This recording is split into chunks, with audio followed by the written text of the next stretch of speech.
ng ating pinagdaanan sa panahon ng pandemya at kalamidad, tayo ay kumapit pa rin sa isa't isa at buong tiwala ninyong ipinakita ang inyong suporta sa serbisyo at paglilingkod namin sa paghahatid ng tamang balita at impormasyon, tulong na galing sa aming puso. Kaya naman, sa latest survey ng Kantar at Nielsen, nangunguna ang mga himpilan ng RMN sa buong bansa. RMN, Number 1 sa Luzon, RMN, number 1 sa Visayas, RMN, at number 1 sa Mindanao. radyo ng buong Pilipinas. Buong karangalan ng mga radyoman ng RMN Networks ang maglilingkod sa inyo. Maraming salamat. RMN, number 1, number 1. Wala nang iba. Radyo mo nationwide. Ito ang DXMY. The Music and News FM station of RMN. Sa Cotabato. 90.9. DXMY. Oras mga kasama, tatak alas 7 o alas 7, alas 6, 8 ng umaga. Tatak RMN. Minsan, hindi mo alam kung ano ang pinag-uusapan, kung sino ang nagtatanong, at kung ano ang tanong. Ngayon, ang tenga't isipan ay buksan. Intindihin ang bawat issue dahil tayo ang apektado. Straight to the point. Ito ang balitaan at talakayan na tunay na diretsahan. Walang paligoy-ligoy, tagos, lubos, umaagos. Straight to the point. Mas malamang usapan, mas mabusising talakayan, komentaryong mas mauunawaan. Straight to the point. Tatak RMN. Radyo mo nationwide.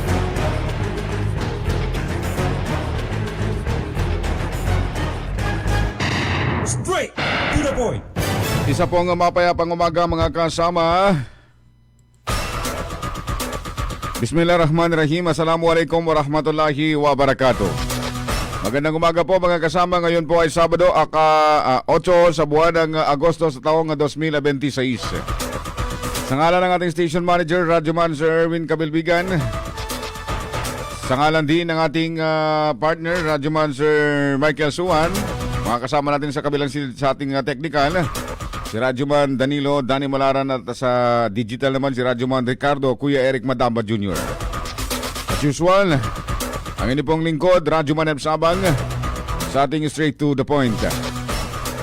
Ating pong programa mga kasama, live na po sa ating Facebook page, DXMY 90.9 Cotabato, DXMY 90.9 Cotabato. Samantala mga kasama sa ating pong text hotline, 0950-032-7332, 0950-032-7332. Kung meron man po kayong mga concern mga kasama, ipadala lamang ho dyan at babasahin natin. Kasakaling marinig, may parating natin sa ating pong mga kinaukulan. Straight to the point.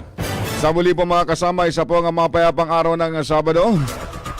Wala pong pasok sa mga walang trabaho, pero sa may mga trabaho, may pasok pa rin ho mga kasama. Kumusta ho kayo mga kasama? Halinaway nasa mabuti po kayong kalagayan, malayo po sa uri ng kapahamakan, at siyempre tuloy lamang sa buhay.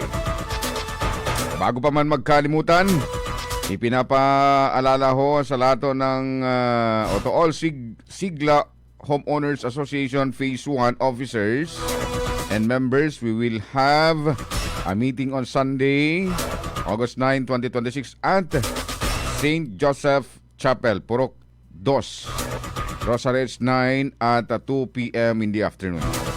Your attendance is very important. From Ronnie Alunday, Sigla Homeowners Association President. Thank you DXMY Radio Station. Sige, ang dami pa rin mga kasama mga usapin na dapat to nating malaman. Mga kaganapan dito sa loob at labas ng ating mahal na Cotabato City. At sa national naman ho mga kasama, yung pong 4 sa 18 mga binabanggit na 18 bagman, binawi mga kasama yung pong kanilang mga naging salaysay laban sa mga opisyales ng gobyerno. Na kung saan sinasabi nilang hindi yun totoo. Napilitan lamang ho sila dahil nga sa umano'y pagbabanta sa kanilang pamilya. Habang yung 10 naman sa 13 mga 18 bagsman pa rin o mga kasama ay nakulong. Makarang hindi ho sila makapag sumite o kaya naman hindi po nila na-comply yung pong requirements para sa kanilang bail sa Sandigang Bayan o sa korte. Ay naman sa kanilang attorney, si Attorney Baligod, umano'y sinadya na magiging matagal yung pag-asikaso ho sa 18 bagman sa kanilang pag-comply para nga sa kanilang bail na binabanggit kasong perjury. Lalo doon mga kasama, sila ho ay nasa Quezon City Jail dahil nga sa hindi ho nakapag-comply ito pong mga akusado na binabanggit. Samantala mga kasama,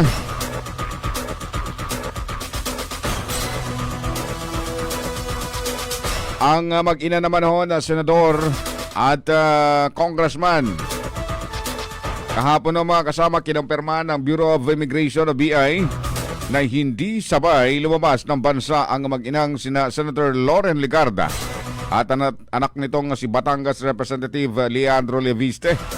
Ayon kay BI spokesperson Dana Sandoval, umalis ang mag-ina mga kasama noong linggo, August 2. Kailan ba yun? Linggo. Sa magkaiwalay na flights, pinayagan naman at hindi hinarang ang mga ito dahil wala silang derogatory records. Telebisde mga kasama ay dinadawit sa isyo ng umano'y honey trap o bugaw modus na iniimbisiga ng National Bureau of Investigation o NBI. Bigyan siyang sumipot sa sabina ng NBI kahapon kaugnay sa isyo at itinakda ang susunod na pagdinig sa susunod na linggo mga kasama. Kung matatandaan nun na sila ho mga kasama ay naharap umano sa 10 billion solar anomaly. Dami talagang mga kaso ngayon, no?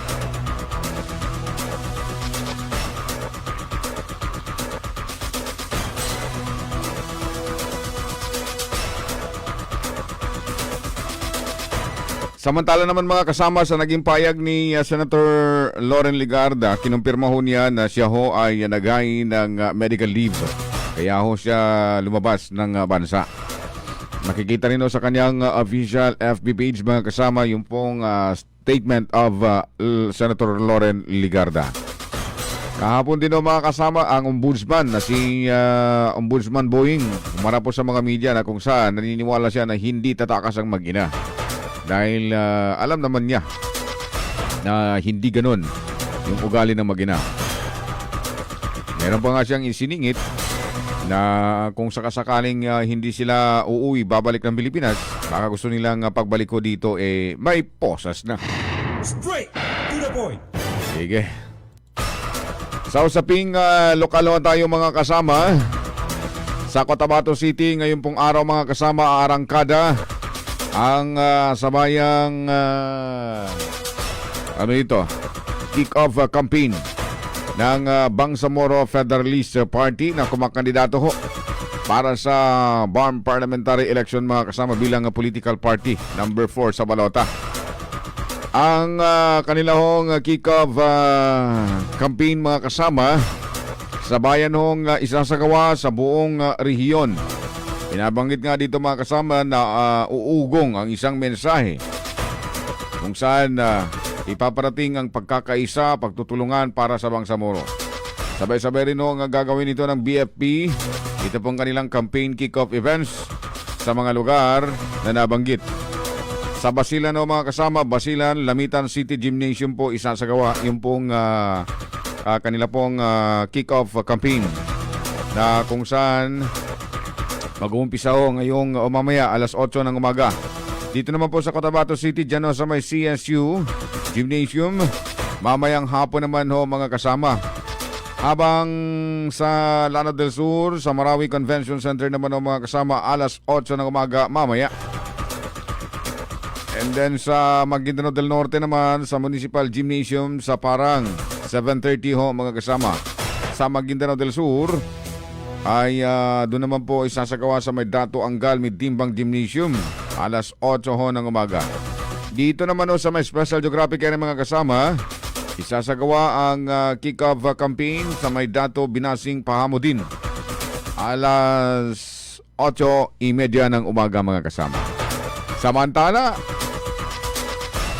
mabaging yan mga kasama dito sa atin ang Bangsamoro Federalist Party number 4 sa Balota.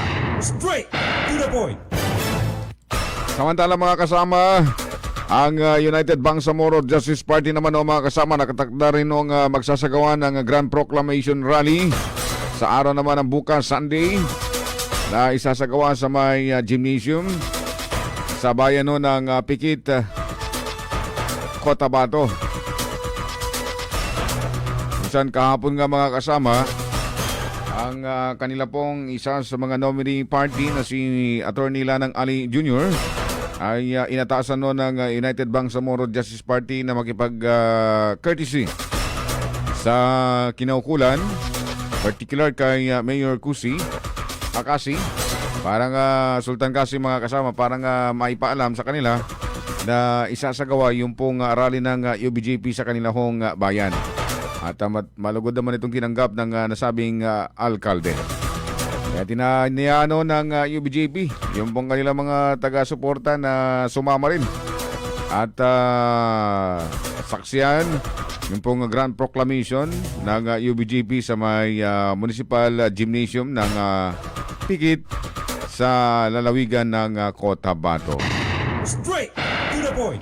Ang bahaging yan mga kasama dito sa atin ng United Bangsamoro Justice Party number 13 sa Balota.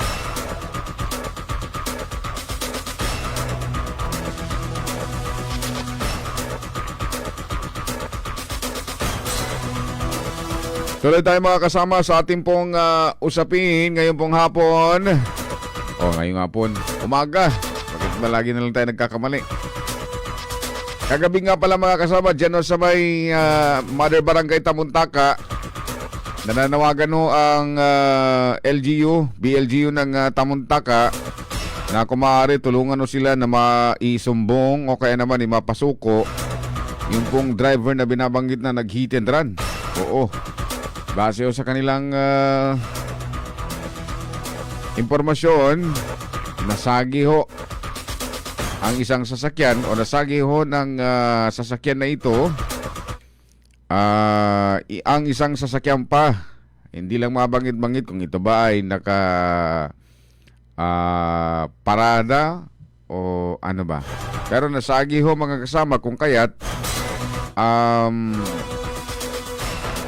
nagasgasan yung pong sasakyan. Kaya nananawagan ho sila sa may-ari ng truck na ito na tumakbo. Isa hong Toyota Vios na may plate number NLF 4259. Color orange ho mga kasama. Ulitin ho natin ha. Nanawagan ho sila sa publiko na maaari tulungan ho sila na malocate at isumbong ho sa kinaukulan ito pong tumakbong driver. Number ho niya mga kasama, NLF 4259. Yan po yung number ng driver. Number ho ng sasakyan ng driver na tinakbuhan yung pong kanyang responsibilidad dahil nga sa pagkakasagi mo sa isang sasakyan dyan sa may Mother Barangay Tamuntaka. Straight to the point. Ang bahaging yan mga kasama dito sa atin dito sa atin ni Attorney Sheriff Abbas, UBJP candidate sa 1st District ng Cotabato City, number 1 sa balota.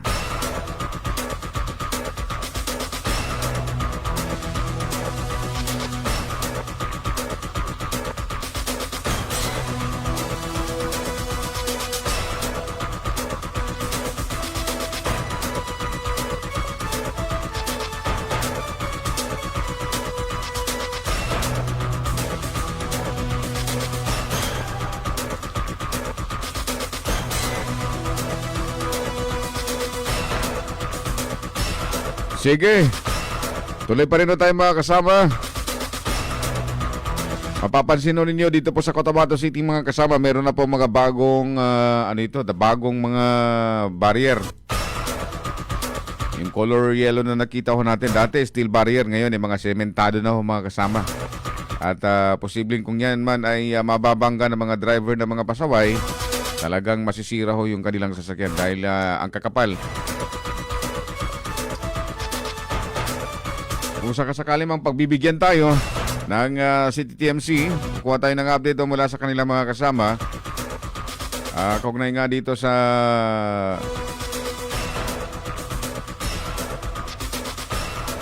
kanila hong mga bagong barrier ho mga kasama sa city o sa mga pangunahing lansangan. Pero ang napapansin pa lamang natin mga kasama ay dyan pa lamang sa may dito pa lang sa may Sinsfort Avenue corner, Governor Gutierrez Avenue mga kasama. Meron na tayong nakikitang barrier, sementado.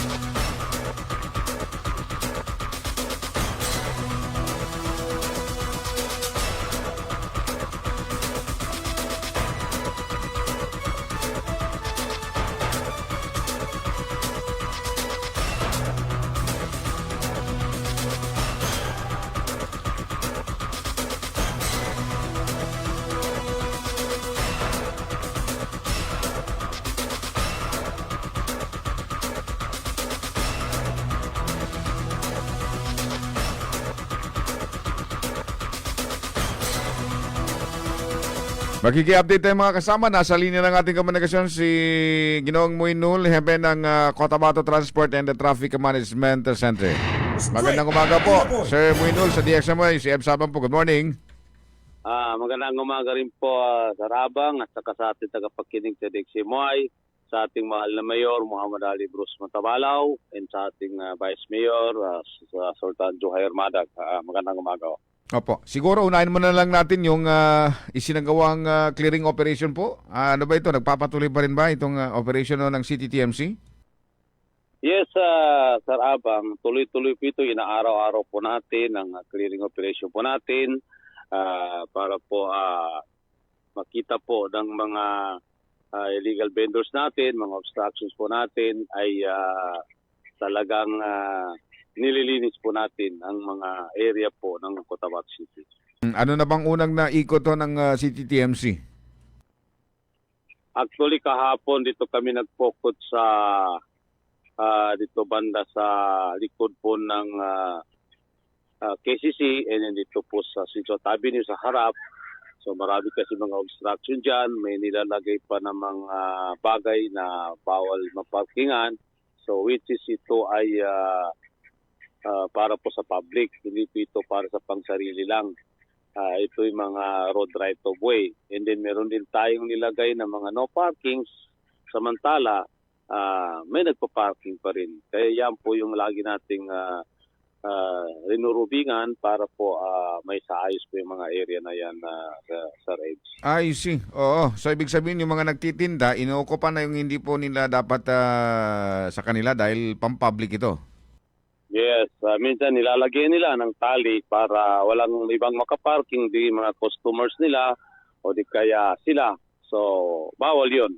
Kaya isa yan sa tinututukan natin na sa Reds. I see. Meron pa palang mga ganyan na pangyayari. So ano ngayon yung mga naging action ng City TMC? May mga multa ba? Ipinato na multa sa mga nagtitinda since na inuukupan nila yung mga pampublikong daanan? So para wala pa sa Reds, pero pinapaalalahanan natin sila na bawal yon, and then lahat po ng nilalagyan nila doon ng mga bagay ay kinakarga po natin sa sasakyan. So, yun, kinakausap natin na maayos yung mga establishment na gumagawa ng ganun. Opo. Madagdag ko lang sir, no, since na nagpapatuloy yung inyo pong clearing operation, isang araw dito sa may RH10, talagang uminit ang ulo ni Mayor Bruce. And alam namin na kayo po, kasama kayo dun sa mga nag-operate parang alisin yung mga nagtitinda.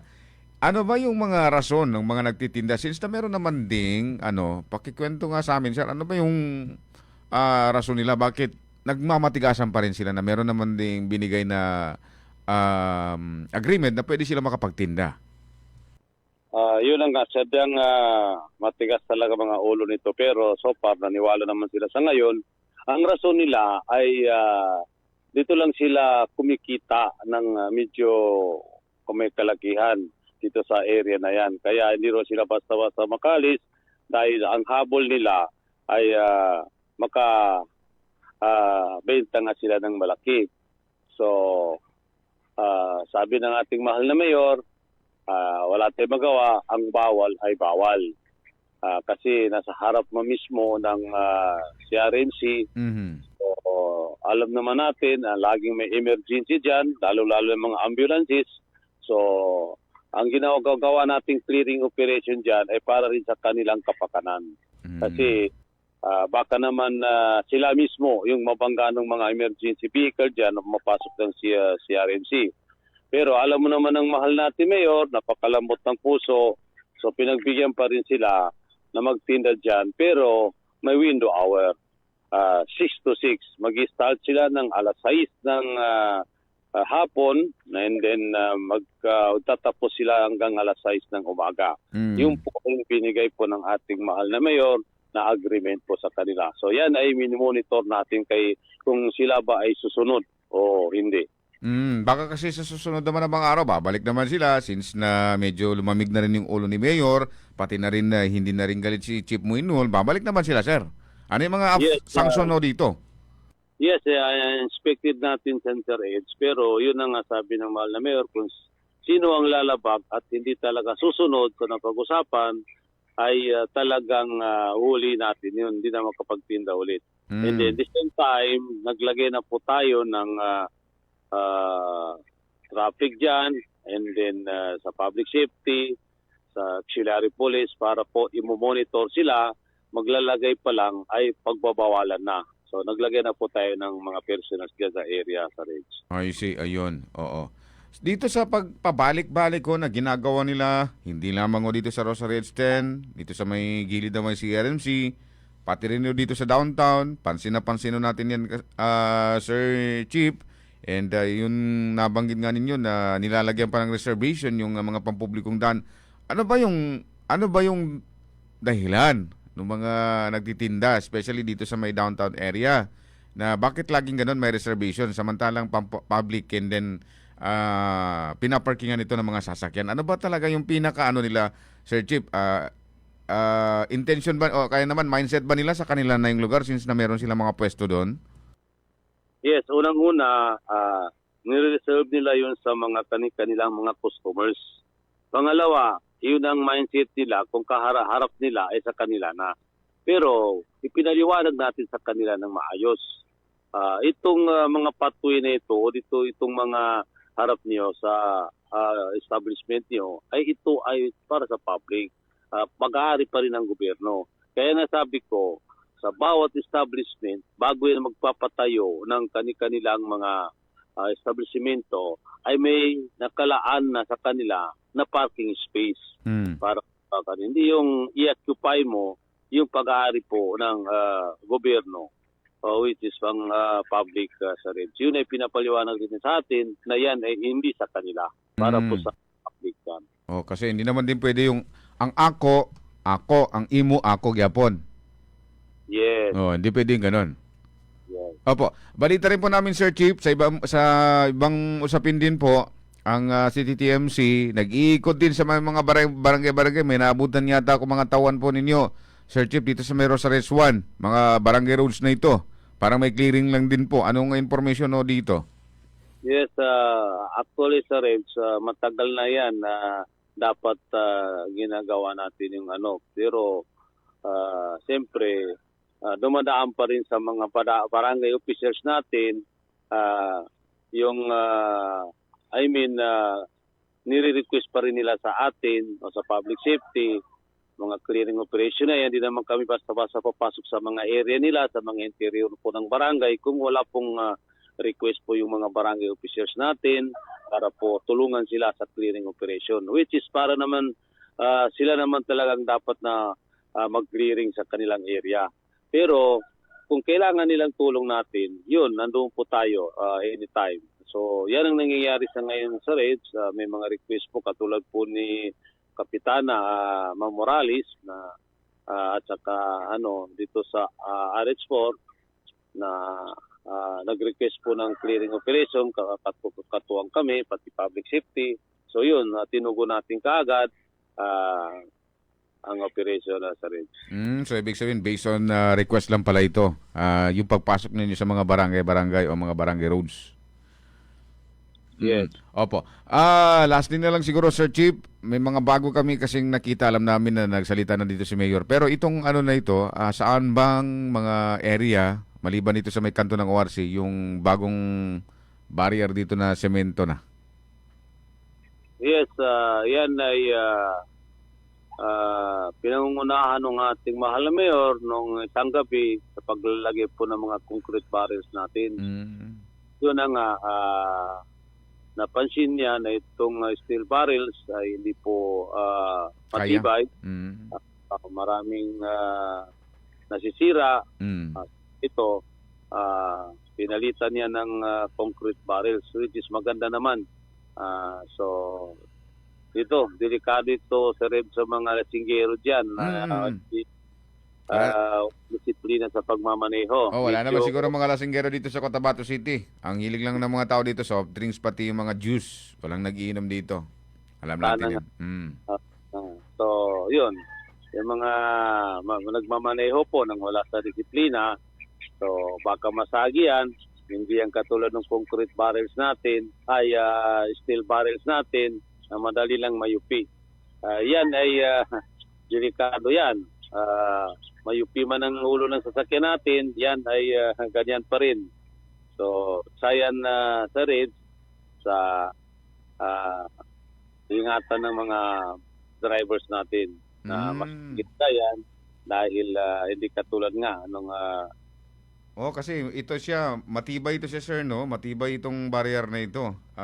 Kumbaga, pagka nabangga ito, wasak na wasak. Sana ba? Putol. So yun mga kasama, may mga barrier na pala. Nakita natin. Habulin lang natin ng konti. Sir, lastly na lang po, yung mga concrete barrier ho dito, may mga nagtatanong lang din po kung lalagyan din ba yan ng mga reflector since na napinturahan na rin, may yellow and black. Yes, according to our mayor, palagyan niya para din po sa madali natin makita ng mga drivers natin, motorista natin. So, yun, lalagyan ng reflector yan. I see, ayun. Lastly po, sir, baka meron po kayong nice na panawagan. May mga activities ba ngayon ng CTTMC? May mga i-assist ba kayong mga organization o kaya naman yung mga grupo na magkakanda ko ng activities dito po sa Cotabato City ngayong araw? Meron po ba? Yes, Sir Ed, meron po. Kaya paunahan na lang ng balita, Sir Ed. So, mamaya 2 p.m. i-assist po natin yung party po ng BFP dito po sa CSU. Mag-start po yan ng 2 p.m. Pero doon naman sa loob ang program nila. Pero babantayan pa rin natin dito sa Sinswat Avenue kasi baka nga biglang dumami ang mga participant at magkaroon ng heavy traffic. So at least nandiyan po tayo sa area. Anytime pwede tayo maggawa ng solusyon doon sa mga pangyayaring gano'n sa REDS. Wala na pagsasara ng lugar na yan since na nakatakda na yung kanilang activities mamaya 2:00. As of now, Sir Rebs, wala pa kaming ginawang ganun. Kasi yun na nga, i-observe muna natin kung gaano ba karami o ano yung situation. Kasi baka naman manageable na rin na hindi na tayo mag-rerouting, mag-closure. So yun lang. Pero kung talagang yun na nga, marami, so nakantabi naman po yung mga enforcers natin sa mga baykanto. Ayun. Sige. Sir Muin, maraming salamat po sa oras impormasyon na inyo pong ibinahagi sa ating pong mga tagapakinig at tagapanood. At sana yung pong mga vendors ay makikinig na sila, hindi na sila makikipagpasawayan pa. And para maging happy ang lahat. Maraming salamat po, sir. Magandang umaga po. Yes, magandang umaga rin po sa ating tagapakinig, lalong-lalo na po sa XMY. And assalamualaikum warahmatullahi ta'ala wabarakatuh. Waalaikumsalam warahmatullahi wabarakatuh. Lahat ng tanong, straight to the point. Si Sir Muin Nul, mga kasama, hepe ng City Transport and Traffic Management Center, si Sir Margani Gumandar, sabi niya dito, tanong lang namin, pwede na yan lagyan ng no parking ang harapan ng mga establishments or minsan hinaharangan na nila. Yan po, sir, yung ginawang operation ng City TMC. Kasama o ang local government para nga hindi na maulit. Pagka gagawin pa rin na nila yun, may mga sanction na rin at siyempre, aalisin pa rin yan ng City TMC, katuwang Public Safety Office at Cotabato City Police Office. Sa mga sidewalk vendor naman, please naman, wag naman hunin yung kunin pati yung daanan dahil hindi naman po yan sa inyo. Pampubliko yan. Ang nangyari dito, yung po mga public commuters, ang ginagawa, instead na dyan sila dadaan sa may public, yung dinadaanan ng publiko minsan sa kalsada na talaga mismo sa highway, dinadaanan na ng mga sasakyan. Tumatawid. Kaya naman napapadaan. So, yun yung delikado dun. Baka kasi masagi ng mga sasakyan. Kaya naman masagi ng mga nagmamadaling mga sasakyan. Emergency vehicles. Yan kasi yung pansin natin dito sa Cotabato City. Matagal na panahon na. Hanggang ngayon, may kahigpitan na rin dito sa Cotabato City. Pero, nangyayari pa rin talaga. My goodness. Straight to the point. Ang bahaging yan, mga kasama dito sa atin, Januar Alamada o Young Fighter, UBJP candidate sa ikalimang distrito ng Maguindanao del Sur, number 1 sa Balota. Magbabalik ko tayo, mga kasama. Ang oras 6:42 ng morning. Tatak RMN. Para di madaling masira ang ngipin ng pamilya, ngayon pa lang, Unique toothpaste for brushing every after kumain. dahil ang unique toothpaste, may Max Protect formula. Ngipin ay Max Alaga, Max Protektado pa. Helps stop cavities even before they start, while keeping breath fresh with regular use. Unique toothpaste for brushing para siguraduhin ngipin ay Max Alaga, Max Protektado pa. Unique Max Alaga, Max Protectado with unique toothpaste maximum fluoride protection. Manufactured by ACS Manufacturing. ISO certified world-class quality. ACS. Ngayong September 14, panahon na para piliin ang partidong may malasakit, may prinsipyo at tunay na naglilingkod sa bawat bangsamoro. Piliin ang UBJP. Number 13 sa balota. Partidong nagsusulong ng pagkakaisa, katarungan at magandang kinabukasan. UBJP, number 13 sa balota. Dati, kung may aasikasuhin ako sa pag-ibig, kailangan kong mag-leave, maghabol sa lunch break, o kaya mag-early out. Pag nataon pa na traffic, nakakahulas. Pero ngayon, I'm chill because virtual pag-ibig is here. Lahat ng major pag-ibig fund transactions ko, pwede na sa phone. Mag-check ng savings, apply ng loan, and more. Kaya no need mag-absent dahil always present si virtual pag-ibig for you. I-download na ang virtual pag-ibig app today. Pag-ibig Fund, solid ka ban. Sa gunso ng OT, ay buhi. Kaya pa na ako. Nagsigi og biyahe, padayon lang. Kaya pa na ako. Patong-patong ang projects, sige lang. Kaya pa na ako. Ang kahayag ani, nara sa imong kaugalingon. Ipasilaob with Cobra Energy Drink. Naay Immune Plus, B vitamins, taurine, ginseng ug inositol. Makaya ang pagsulay sa tabang sa Cobra Energy Drink. Para namo, kung naa ka ani, wala kay pildi. Ang kahayag ani, nara sa imong kaugalingon. Ipasilaob with Cobra Energy Drink. Para namo, kung naa ka ani, wala kay pildi. Cobra Energy Drink.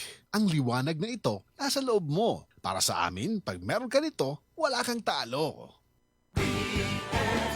Para sa bayan, BFP, para sa hangarin. BFP number 4 sa balota. Iboto para sa Bangsamoro. BFP number 4 sa balota. Iboto para sa Bangsamoro. BFP number 4 sa balota. Iboto para sa Bangsamoro. Para sa bayan, BFP, para sa hangarin. Inklusibo, Bangsamoro, sa mga BFP number 4 sa balota. Iboto para sa Bangsamoro. BFP number 4 sa Sa panahon ngayon, kau ba'y sigurado? Kau ba'y protektado? Ang pamilya ay i-shield mo. Laban sa bakterya, i-shield mo. Laban ng pating virus, i-shield mo. Shield Bath Soap. Patay ang 99.9% of bacteria and virus tested. Bilib ang mga eksperto sa Philippine Nurses Association. Sa sakit protektado, i-shield mo. Pamilya'y protektado, i-shield mo. Shield Bath Soap, manufactured by ACS Manufacturing Corporation. ISO certified, world-class quality. ACS. Assalamualaikum. Dr. Tumanda Antok po, number 1 sa balota para sa District 3 ng Cotabato City. Marami pa rin sa ating mga kabataan ang nahihirapang matutong bumasa. Marami rin ang hindi nakakapagtapos ng kolehiyo. At habang umunlad ang sentro ng lungsod, marami pa rin komunidad sa District 3 ang naiiwan. Mapupunan natin ang mga pagkukulang na ito sa parlamento. Isusulong natin ang school kitchen para sa mga pampublikong elementarya. Mas mataas na kalidad ng edukasyon sa ating state universities and colleges. Bilang guro, mananaliksik at eksperto sa pulisya. Iaalay ko ang aking kaalaman at karanasan sa paglilingkod sa inyo. Ako po si Dr. Manda Antok, hindi natutulog sa serbisyo. Number 1 sa balota para sa District 3 ng Cotabato City. Political advertisement paid for by Dr. Manda Antok. Sa bawat bayan, sa bawat tahanan, may pangarap na matagal nang inaasam. Kapayapaan at pagkakaisa. Assalamualaikum warahmatullahi ta'ala wabarakatuh. Labi-labi din sa kanu sakop po District 5, Maguindanao del Sur. Saki so watanu Suldo, si Anwar Alamada, alias Young Fighter, si Nugo na UBGP, so email sa mga kandidato sa District Representative, siya sa District 5. Niyako number baluta na number 1. Number 1 sa baluta, UBGP. Para sa bayan, hindi para sa sarili lamang.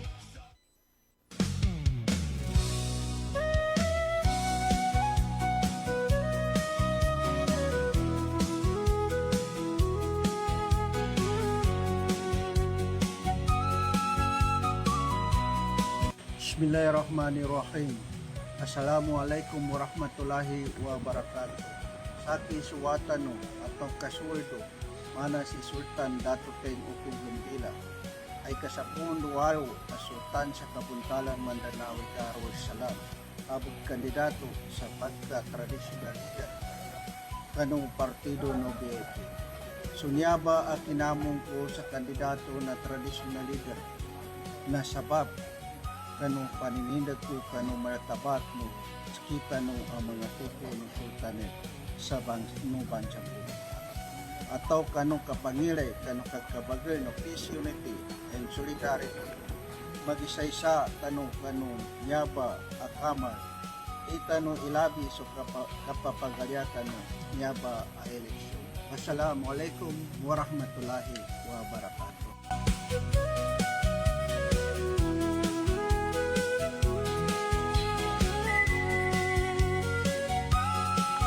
Bangon tayo, shift na ako. Future supervisor ako. Nescafe Classic Stick ang kape ko. Mahirap man maging cashier, lalaban pa rin ako. Yan si Dan at 6 a.m. dahil araw-araw siya umiinom ng Nescafe Classic. Subok, 100% puro at natural. Galing, Dan! Mag Nescafe Classic araw-araw. Pinakamasarap na black coffee. Based on February 2025 product tasting on Instant Coffee Powder by MRI. Mag-Nescafe Classic araw-araw. 100% puro at natural. Pinakamasarap na black coffee. Radyo mo, Nationwide. Oras o mga kasama sa buong kapuluan, tatak alas 6:50 na po ng magandang umaga. RMN. Ang bahaging yan mga kasama tino sa atin ng Bangsamoro Federalist Party number 4 sa Balota. Hatid din sa atin mga kasama ni Member of Parliament Boots Malang, 1st District ng Isgada, kung saan sa ilalim mo ito ng BFP number 2 sa Balota. Hatid din sa atin mga kasama ni Sultan Datoteng Gumbila, BFP Party 1, first nominee for Traditional Leader number 5 sa Balota. Si Sir Taha Enoch, sabi na dito, marami pa rin naglalagay ng no parking sa harapan ng mga establishment. Kaya nga sir, yan yung minsang nakakalungkot dahil sa patuloy pa rin yung pasaway. Sinasaway mo, nakikinig naman din. Pag abot ng ilang buwan, siguro mga 5 months, ayun na naman, back to regular naman. And especially yung mga sidewalk dyan. Halo-halo na kasi yung mga dyan mga nagbebenta. May mga kababayan tayo dyan, mga Maranaw, may mga Maguindanawon. Plus, idagdag mo pa yung mga Badyaw na nandyan din sa lugar. Tumata pero hindi kasi sila nagbebenta nanghihingi lang sila.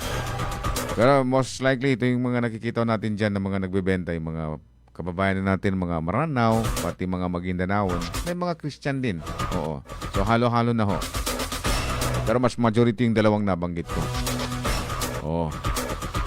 Parang na nila, parang bahay na rin nila yung parking area.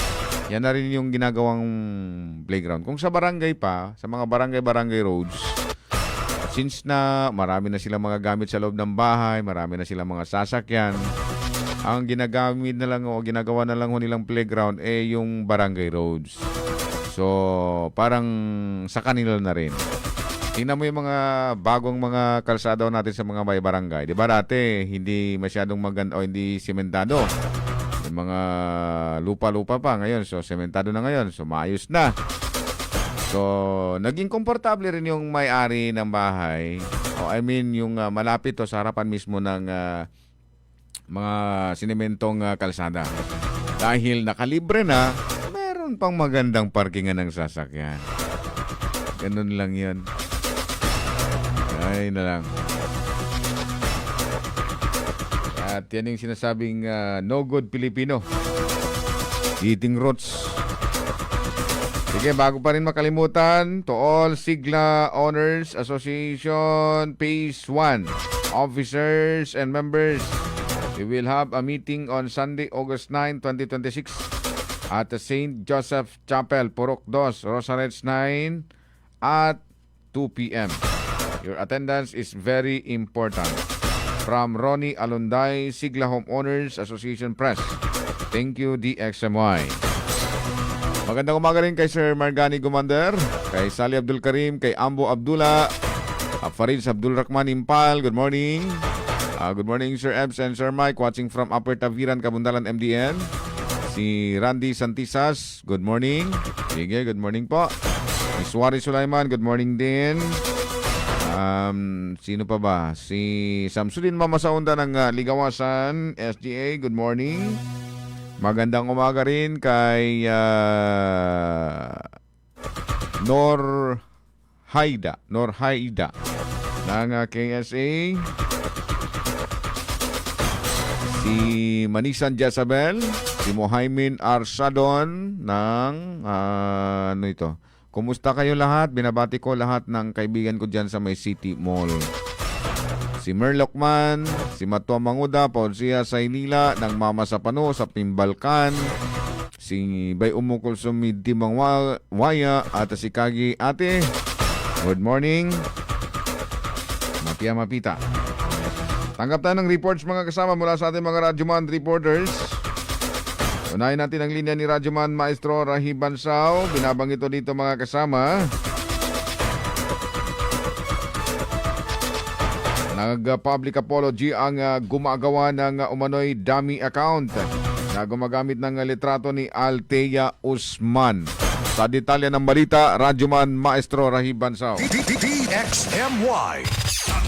RMN Report. Naglabas ng pampubliko nga paghingi ng tawad si Anissa Dayato Makadla matapos aminin nga siya ay gumagawa ng peking Facebook account na Eli Madrigal na gumagamit ng larawan at pagkakilanlan kay Althea Usman na walang pahintulot. Nagpasalamat naman ang pamilya ni Usman kay IBC President Dato Rohula Pindaton Ali at kay Badak Barangay Chairman Dato Banjo Pindaton Ali ng Bayanang General Salipada Pindaton sa Maguindanao del Sur sa kanilang agarang aksyon at tulong upang matukoy ang nasa likod ng dummy account at maprotektahan ng pagkilanlan at reputasyon ni Althea. Nabatid din na taos puso nga nagpasalamat ang pamilya ng kanilang mga kaanak, kaibigan at iba pang tumutulong sa paghahanap ng may-ari ng peking account. Ang pinakita nga pagkakaisa at walang sawang suporta sa lahat na naging susi at mabilis na paglutas sa insidente. Facebook account na El Madrigal at ginamit ang picture at identity ni Althea B. Usman ng walang pahintulot. Ang lahat ng naipost na hindi maganda ay gawa-gawa ko lamang. Ako ay humihingi ng paumanhin kay Althea at sa pamilya nito na hindi ko na uulitin. Kasama mo sa DXMY 90.9, Radyoman Maestro Rahib Bansao Tatak Aramen. Radyo mo nationwide. Maraming salamat Radyoman Maestro sa balitang yan. Kaya sa mga gumagamit ng dummy account, huwag nahunin yung damihan pa. Baka kasi dadami rin yung magpa-public apology. Anyway, since na lantaran naman yung ngayon mga kasama, yung pong social media, wala na tayo diyang magagawa. Ang hirap na rin pigilan. Unless na lang kung iti-take down ni Meta.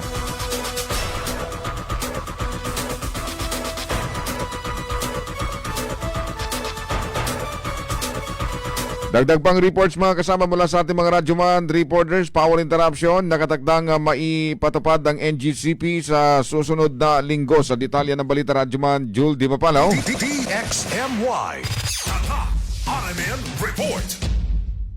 Kasamang Radyoman na EBS, maaga nga man naglabas ng advisory ang Cotabato Light and Power Company o CLPC kaugnay ng nakatagdang power interruption sa darating na linggo, August 16.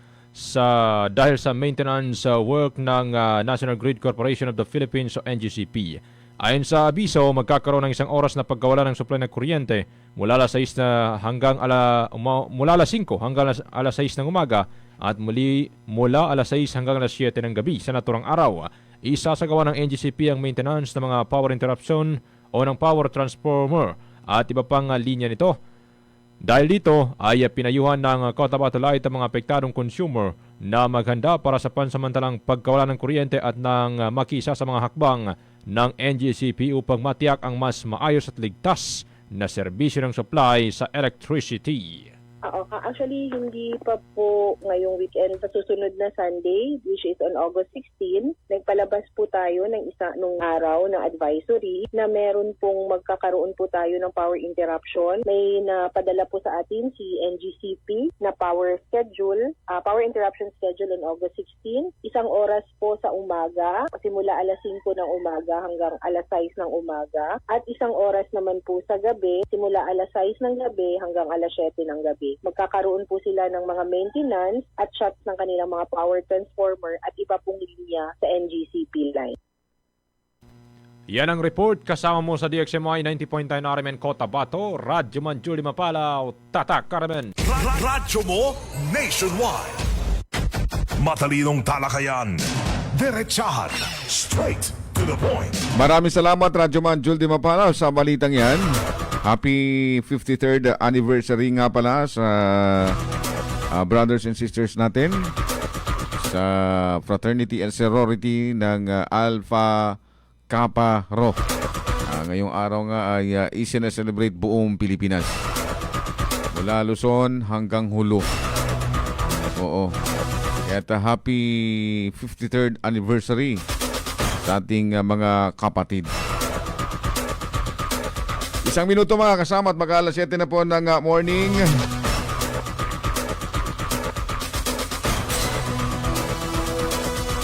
Habol lang natin itong iba pang mga viewers natin. Si Mods Mamadra. Good morning, Sir Mods. Ay, magandang umaga rin kay Sir Abs sa Midimbang na laging nakikinig sa ating programa sa DXMY. Morning po, Sir Abs. Magandang morning din kay Alfonso Mangelan Amirabay, kay Salibu Dats, Dato Saudi Maulana, si Kadafi Uto, Samirabs Buisan, si Sara Sakandal. Good morning. Sino pa ba? Sana ba yung mga ibang mga panawagan dito? Yung mga panawagan dito kapon. Tambak-tambak yun. Anyway, ang baging ito mga kasama dito sa atin ni Dr. Tumanda Antok, kumakandidato sa ikatlong distrito ng Cotabato City para sa Parliament sa ilalim ng Bangsamoro Federalist Party number 1 sa balota. At ang baging ito mga kasama dito sa atin ni Attorney Lanang Ali Jr., number 19 nominee ng UBJP, numero 13 sa balota. Magpapaalam na ako sa inyo mga kasama. Susunod na po diretsong mga mainit na balita mula sa DZXL RMN Network News mga kasama. Sa ngalan ng ating po mga partners, ngayon po ay araw ng Saturday, Sabto Saguna, August 8, 2026. Mga partners po natin sa technical, Radyoman Danilo Malaran. Sa digital naman si Radyoman Ricardo Madamba Jr. Ito po ang inyong lingkod, Radyoman Eb Sabang. Sa ngalan din ng ating partner, Radyoman Sir Michael Suwan. At ang ating station manager, Radyoman Sir Erwin Kabilbigan. Once again, ang inyong pong Radyoman Eb Sabang, magandang umaga. Tatak, Arimen. Radyo mo, Nation.